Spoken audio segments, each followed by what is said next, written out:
أعوذ بالله من شرور أنفسنا من سيئات أعمالنا ما يهده الله فلا مضل له أشهد أن لا إله إلا Okey, الله sera أشهد pun je أن kredit banyak. محمدا عبده Tapi ورسوله rugi. سيدنا البشر سبحانك لا علم لنا إلا ما علمتنا إنك أنت العليم الحكيم. بعد نويت التعليم والتعليم تزكى والتزكية والنفع انتفاع والإفادة استفادة الحث على تمسك بكتاب الله سنة رسول الله. قال رب اشرح لي صدري ويسر لي أمري واحلل عقدة من لساني يفقهوا قولي. نويت التعليم والتعليم والتزكى والتزكية والنفع والإفادة والاستفادة الحث على تمسك بكتاب الله سنة رسول الله. قال مؤلف رحمه الله: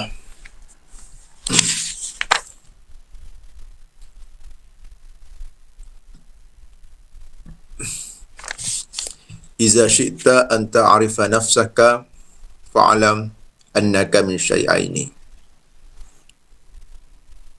Apabila kamu mahu mengetahui apakah hakikat diri kamu, fa'lam, maka ketahuilah bahawasanya di engkau ni min syai'aini, daripada dua perkara. Fa'lam annaka, yakni murakkabun min syai'aini, tersusun daripada dua perkara, dua unsur. Al-awalu, yang pertama, hazal qalib. Yang pertamanya, hazal qalib. Qalib sebagaimana istilah yang digunakan pada permulaan kitab ini, menunjukkan makna jasad. Qalib ni asal macam acuan lah. Satu logam yang dia buat acuan. Jadi apa yang maknanya yang keluar adalah mengikut acuan. Kalau empat segi lah. Kalau bulat lah. Jadi jasad kita adalah acuan bagaimana hati kita. Mana hati jahat, maka jasad akan menterjemahkan. Kalau baik, maka jasad akan menterjemahkan. Apabila rosak, maka jasad akan menterjemahkan. Hati tidak ada rosak. Kalau hati baik, maka jasad akan menterjemahkan. Maka qalib yang pertama jasad, ataupun haikal, rangka kita yang rasmi ni, yang mahsus, yang boleh disentuh, boleh nampak dengan panca indera. Asyani, yang kedua, yusamma nafsa warruh. Yusamma nafsa warruh. Yang kedua adalah dinamakan sebagai nafsu dan ruh. Wan nafsu, mana dalaman kita lah, hati. Nafsu dia samalah ruh. Wan nafsu huwal qalbul ladzi, iaitu al-qalbu, hati setengah kita jawi dia jantung, alladzi, mana yang sanubari, yang sanubari, yang bukan ayat rohani, yang bukan hak jismani, tidak. Hak rohani, ta'rifuhu bi'ainil batini, yang mana kamu kenalnya dengan ainil batin, dengan mata batin. Dengan mata batin. Kita tak nampak dengan mata zahir, dengan mata kasar. Kata dengan mata lendir, tidak. Nampak dengan mata hati. Kenal hati ni, nampak dengan, ataupun kenal dengan mata hati juga. Wa haqiqatuka al-batini, dan hakikat kamu, wahai manusia, bukanlah hati, bukan al-qalib yang pertama tadi. Hakikat kita, hak sebenarnya bukanlah hak luaran ni, hak nampak dengan mata lendir kita ni, tetapi adalah batin tu. Iaitu apa dia? Hakikat kita adalah qalbun. Hakikat diri kita adalah ruh. Maknanya Allah Subhanahu Wa Taala menjadikan jasad kita ni, qalib, ancuan, qalib kita ni, ataupun jasad kita ni, untuk sebagai mahallun, sebagai tempat mentajallikan, menzahirkan apa dalam hati kita. apa dalam hati kita. Orang yang bersifat dengan hati yang ada hasad akan zahir dalam perbuatan dia, jasad dia, mata, tangan, kaki dia. Hati yang ada khusumah akan zahir dengan jasad dia. Hati yang takabur, hati yang rosak akan menzahirkan dan melalui jasad dia. Begitulah sebaliknya.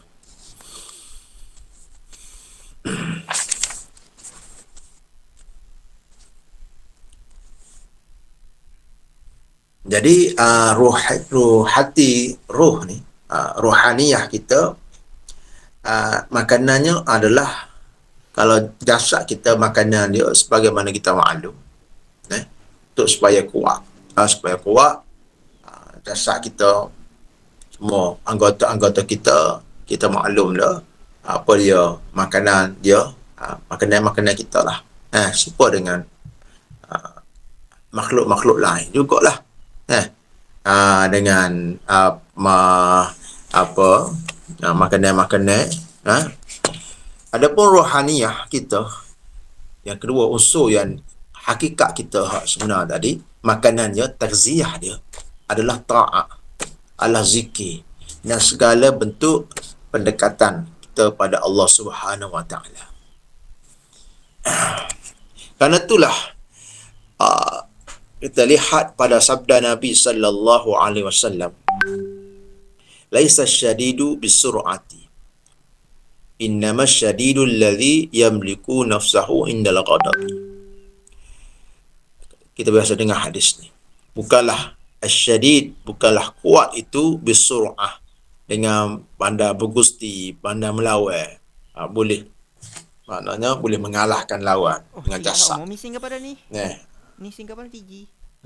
Kalau kita nampak dari mata zahir tu, keluarga kuat ni orang dapat mengalahkan dengan kekuatan jasmani dia. Tetapi Rasulullah sallallahu alaihi wasallam menyatakan, bukan, innamas syadidu laisa syadidu bisur'ah, innama yakunu hadatul hasri, innamas syadidu allazi yamliku nafsahu indal ghadab. Tetapi yang orang yang kuat sebenarnya adalah yang memiliki nafsu dia ketika marah, menguasai. Jadi nafsu sini adalah rohani, bukan jasad, mengawal. Tapi dapat kawal dalaman dia, akan dapat kawal qalib. Jadi acuan bagi dalam hatinya akan menzahirkan qalib, akan menterjemahkan apa dalam hati. Dia dapat kawal, dapat kontrol, itu yang kuat. Maknanya kekuatan yang sebenar adalah kekuatan batin. Kekuatan batin. Begitu juga pandangan yang hakikat yang sebenar adalah pandangan ruh, pandangan mata hati, mata dalil.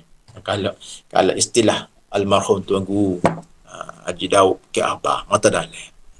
Bagaimana Allah Subhanahu Wa Taala nyatakan, fa innaha la ta'mal absar walakinna ta'mal qulubul lati fis sudur. Orang kafir, mereka sebenarnya bukanlah buta mata. Orang kafir pada zaman Rasulullah baik, sekarang baik, bukanlah buta mata. Orang kafir Quraisy melihat Nabi Muhammad sallallahu alaihi wasallam dengan mata lendir mereka. Nampak Nabi Muhammad sallallahu alaihi wasallam dengan akhlak dia, dengan apa semua nampak. Tetapi mereka tidak melihat dengan mata hati akan Nabi Muhammad Rasulullah sallallahu alaihi wasallam. Fa innaha la ta'mal absaru walakinna ta'mal qulub. Mereka bukan buta mata, tapi buta mata hati. Allati fis sudur, dalam dada.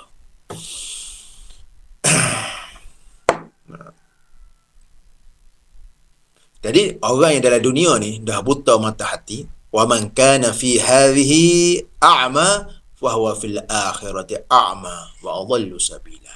Siapa dalam dunia buta mata hati, maka akhirat akan buta juga. Wa adallu sabila.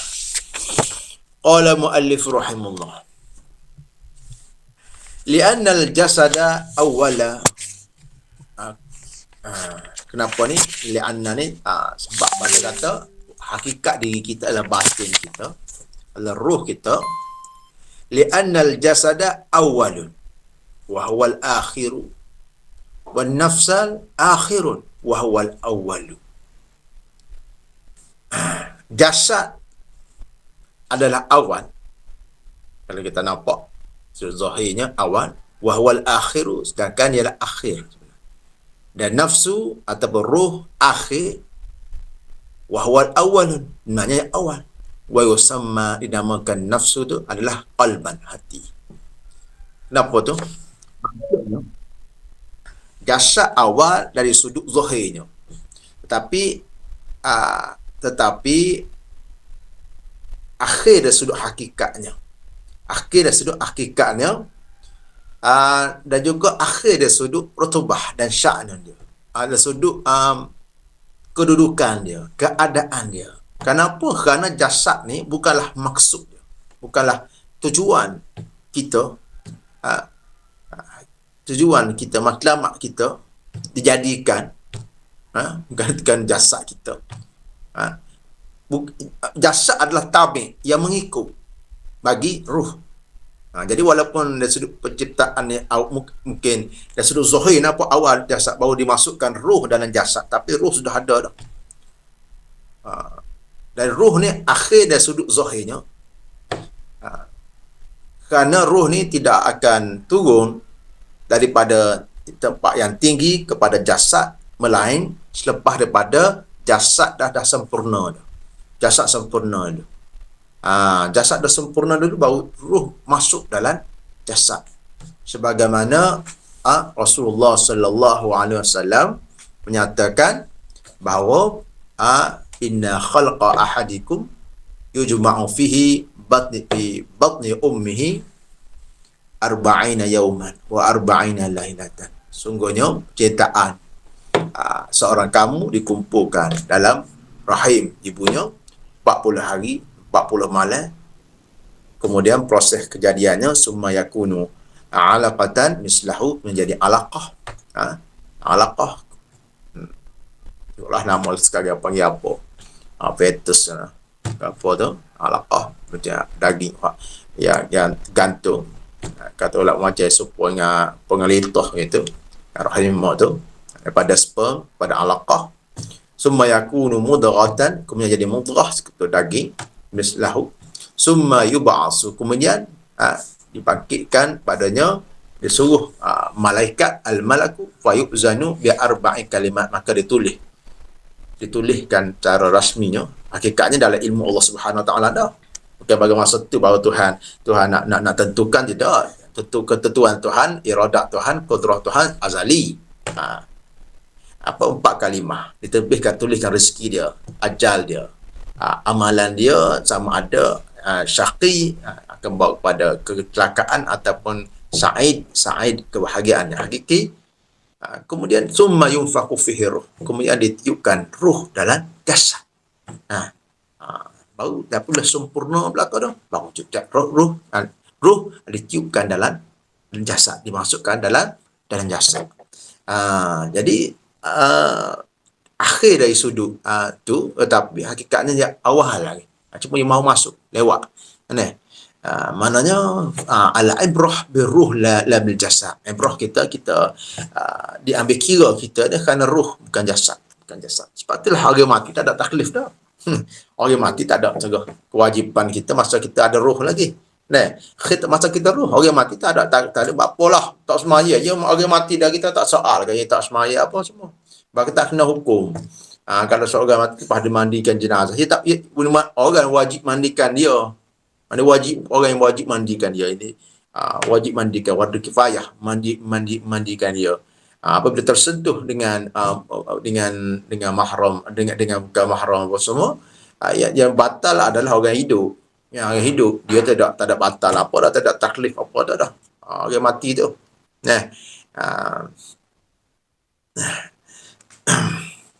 Wa yusamma qalban wa laysa al-qalbu hazil qit'at al-lahmiyati.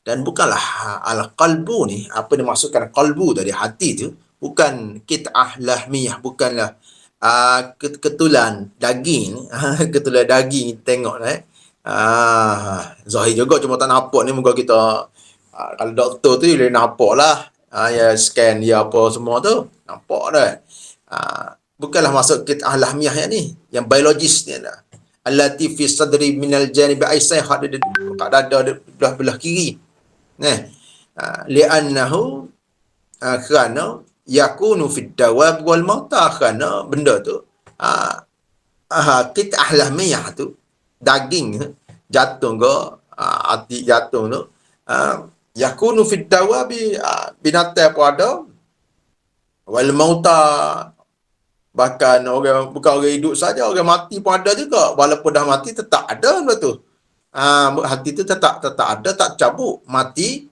ada lagi wa kullu syai'in dan setiap sesuatu tubsihu bi aini zahiri dan setiap sesuatu yang dilihat setiap satu kullu syai'in yang dilihat akan sesuatu itu dengan bi aini zahirin dengan mata yang zahir kita nampak dengan indera kita dari sudut sains kita belajar kita nampak satu image katanya retina kita nampak benar terbalik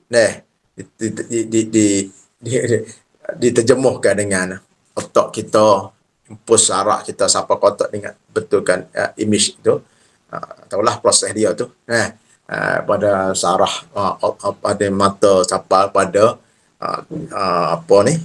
otak kita jadi kita dapat melihat jadi yang kita lihat tu adalah alam syahadah alam mata lendir alam nampak alam syahadah ni orang panggil istilah dia alam syahadah apa yang dilihat dengan mata zahir adalah alam dinamakan alam syahadah ataupun alam malak ataupun alam hissi itu istilah kata apa ni pelik ni istilah lah kalau kita nak guna istilah ikut kita lah yang kita nampak ni alam syahadah adalah kita nampak itu pun kita nampak semua orang nampak bahkan kadang-kadang setengah binatang tu nampak lebih jauh daripada kita pandangan dia lebih jauh daripada manusia dia punya jarak dia kita nampak dari muka jarak tertentu setengah-setengah makhluk lain haiwan contohnya melihat lebih jauh lagi daripada pandangan kita umpama burung lek dah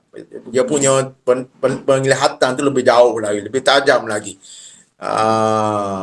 bahkan setengah haiwan yang melihat kalau kita nampak 180 darjah ni nampak kita tak tengok dah belakang kita ni bahkan setengah haiwan dia nampak semua nampak 360 darjah kanan kiri belakang nampak belakang apa yang lihat dari mata hak zahir ni adalah alam syahadah dia panggil.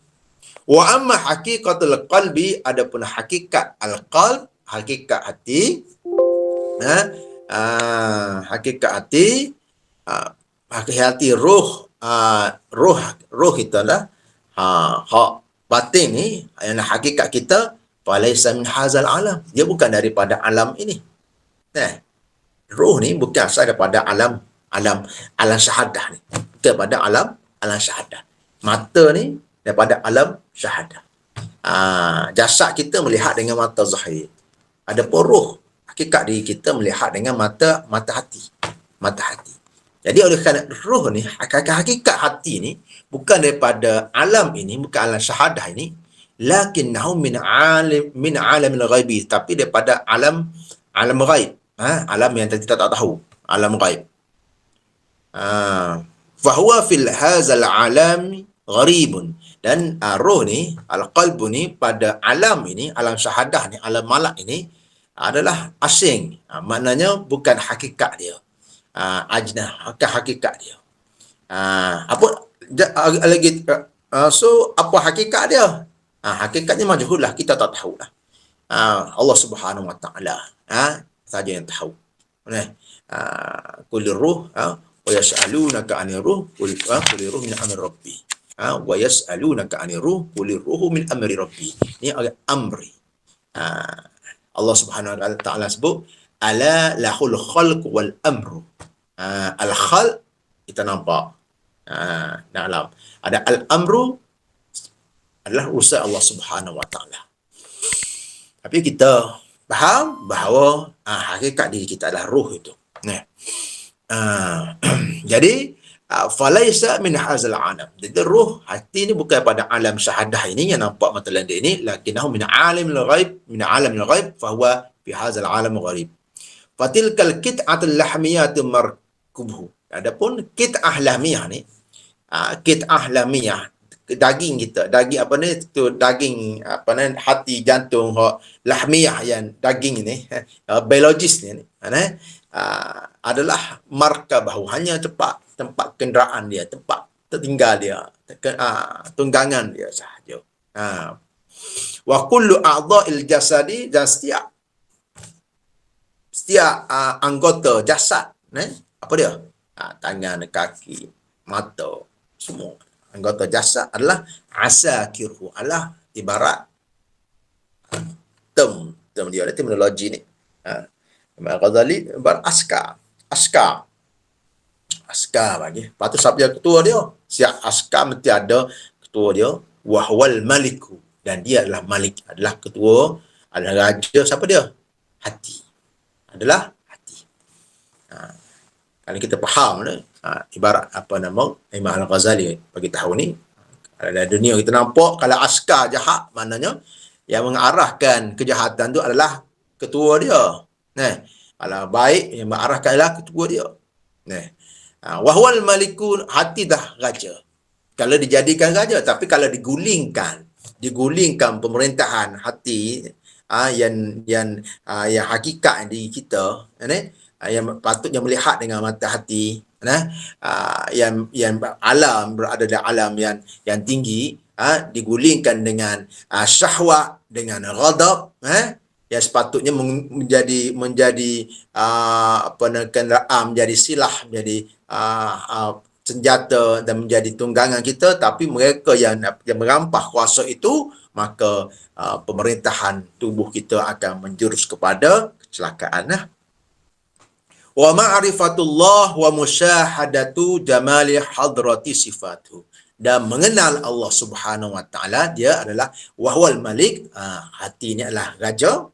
Wa ma'rifatullah wa musyahadatu jamali hadrati sifatuh. Dan mengenal Allah Subhanahu Wa Taala dan musyahadah ke Allah, anta abudallah ka'annaka tarahu. Ada syahadah Allah Subhanahu Wa Taala, melihat dengan mata hati dan musyahadah. Okey, mata dia mana apa dia, mata dia kita tak boleh nak samakan Tuhan ini dengan makhluk, tak boleh. Tak nampak, tak ada kaifiah. Tapi melihat dengan mata hati. Wa ma'rifatullah, mengenal Allah Subhanahu Wa Taala. Kalau kita pergi ma'rifah dalam konteks, kalau kita nak pergi pada display ilmu akidah, ma'rifatullah maknanya kita kenal Allah Ta'ala dengan i'tiqad yang jazim, yang putus 100%, dengan keyakinan yang 100%.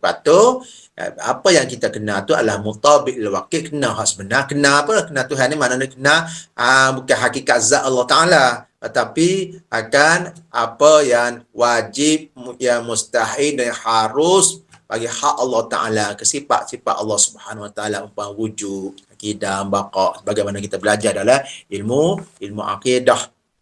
Dan kena hak sebenar dan serta dengan dalil atau ma'rifatullah. Kalau tanpa dalil itu ada khilaf ulama dan sudut hukum dia. Tapi yang penting ada, yang utamanya kena dengan putus 100% dan kena hak sebenar atau ma'rifah. Ma'rifatullah. Tapi kalau masuk kena, mungkin ada, apabila ada Islam, ada iman, kita nak lengkapkan Islam dan iman tu perlu ada ihsan. Ihsan inilah mana musyahadah. Nabi Rasulullah sallallahu alaihi wasallam kata, anta abudallah ka'annaka tarahu fa in lam takun tarahu fa innahu yarak. Sembah Allah Taala seolah-olah melihat Allah Taala. Mana melihat dengan mata hati, seolah-olah kita rasa kita melihat Allah Subhanahu Wa Taala, melihat kebesaran, melihat kesan-kesan qudrah Allah Taala, melihat akan kesan-kesan iradah Allah Taala, melihat semua benda yang berlaku, apa sahaja perbuatan adalah daripada Allah Subhanahu Wa Taala. Maknanya sifat hati adalah mengenal Allah Ta'ala dan musyadah akan jamalul hadrah sifathu, akan keindahan sifat Allah Subhanahu Wa Ta'ala. Wa taklifu alaihi dan taklif bebanan syarak, wal khitab, bebanan syarak, taklif mukallaf akan hukum syarak lah, taklif alaihi atas ruh. Tapi ruh akan diterjemuhkan zahirkan melalui jasad lah. Tak boleh kita nak sembah Tuhan dengan ruh semata tanpa gerakan jasad, tak boleh. Nak semaya Tuhan suruh semaya, kita pun semaya roh atau tak boleh. Langgar syarat membawa pada zindik. Nak bertasawuf tanpa syarat itu bukan tasawuf. Itu ajaran sesat. Itu sesat. Kalau nak tak kalau meninggalkan syarat, itu bukan daripada batilah. Apa yang disebut Imam Al-Ghazali, kita nak melalui kimia sa'adah, jalan kebahagiaan yang sebenar ini, kebahagiaan yang hakiki ini, jalannya adalah jalan manhaj nubuwah Nabi. Apa yang Nabi ajar. Jadi disampaikan melalui perantaraan sehingga hari ini banyak ulama. Dan kita baca kitab ni pun kitab ulama yang muktabar, masyhur, Imam Al-Ghazali rahimahullah. Mudah-mudahan Allah Ta'ala buka hati kita untuk faham. Wa taklifu alai dan amal. Wa taklifu alai dan taklif ni pada hati kita. Wal khitab. Khitab pada hati beserta dengannya. Khitab maknanya sama ada Allah Ta'ala kata, maknanya taklif ni sama ada yusabu ala fi'li wa ya'aqabu ala tarki. Boleh pahala kalau buat. Kalau tak buat, kalau tinggal dosa, ni orang panggil, hukum dia orang panggil wajib. Kalau buat dosa, tinggal boleh pahala, ni hukum panggil haram, kitab dia. Kalau buat boleh pahala, tak buat tak dosa, panggil sunnah. Kalau tinggal boleh pahala, kalau buat tak dosa, dia panggil makruh. Ana panggil hukum taklifi. Dan taklif dan khitab, mana surah Allah Ta'ala pesertanya walahu sawat, dan baginya, bagi ruh ini adalah bagi hakikat diri kita lah sawat, pahala. Kenapa kata gitu? Sebab kalau roh dah tak ada dah, dah mati dah, tak ada pahala dah, tak ada kata pahala, tak ada kata dosa dah, dah mati. Mati pukul 4 atau lepas tu tanah ada tak semaya lah maghrib, tak ada maya lagi asar tak maya, maghrib tak semaya, isyak tak semaya, tak boleh, tak ada dah taklif dia dah mati. Dia kata hakikatnya khitab nak daripada roh kita, cuma kita terjemah dalam jadi hati kita merintahkan supaya jasad kita mentaati, itu makanan dia, mentaati Allah Subhanahu Wa Taala. Jadi kita ambil wudu, kita semaya ikut hukum dia, cara dia, ikut apa yang diajar oleh Rasulullah sallallahu alaihi wasallam. Wa alaihi al-iqab, dan atasnya padanya, pada ruh ni lah, hati ni lah, ialah iqab, siksaan. Wasa'adah tu dan kebahagiaan, wasyaqa dan kecelakaan, kesengsaraan, talhaqanihi, kan talhaqanihi makna berhubung dengan hati. Waruhu hayawaniyu fi kulli syai'in tab'u wa ma'hu, dan ruh hayawani, ruh hayawaniyu maknanya ruh jasmani ni, ruh jasmani mana sini ruh biologi kita lah, biologi apa ni dalaman kita, kita alamiah tu adalah dan setiap suatu wa kullu syai', dan setiap suatu anggota kita apa semua tu taba'ahu wa ma'hu, akan mengikutnya dan bersamanya. Mana hati kita ada makanannya, kita nak taat pada Allah Subhanahu Wa Taala, maka kita bangun, kita berwudu, kita sembahyang. Lagu mana? Lagu cara Nabi sallallahu alaihi wasallam. Hati kita makanannya zikir, jadi menggerakkan lidah kita Benda kita berzikir, bertawajuh pada Allah Subhanahu Wa Taala. Itu dia. Itulah makna yang dikehendaki. Bagaimana Al-Quran disebut dalam Al-Quran, Al-Qalbu yang disebut dalam Al-Quran, aghlab menyekannya. Apa yang semua yang disebut didatangkan Al-Quran, istilah Al-Qalbu merujuk kepada apa disebut dalam Al-Quran. Al-Qalbu merujuk kepada ilmu akhlak, adab, tasawuf. Mana maksudnya adalah menuju kepada hakikat hati yang rohani itu, bukan jismani. Wallahu taala alam. Sikit lagi. Wa ma'rifatu haqiqatihi wa ma'rifatu sifatihi, dan mengenal hakikatnya hakikat hati, dan mengenal sifatnya sifat hati adalah miftahu ma'rifatillah, adalah kunci kepada mengenal Allah Subhanahu Wa Taala. Fa'alaika bil mujahadati. Jadi hendaklah kamu mujahadah sehingga mengenal hakikatnya. Bagaimana nak mujahadah? Dengan kita membersihkan hati daripada segala kekuruhan, segala sakutan dengan dunia, dan kita mentaatinya. Li'annahu jauharun azizun min jinsi jauharil malaikah. Kerana hati ni adalah jauhar, adalah unsur ataupun suatu yang aziz, yang tinggi, yang berharga, dan jenisnya daripada jenis jauhar malaikah.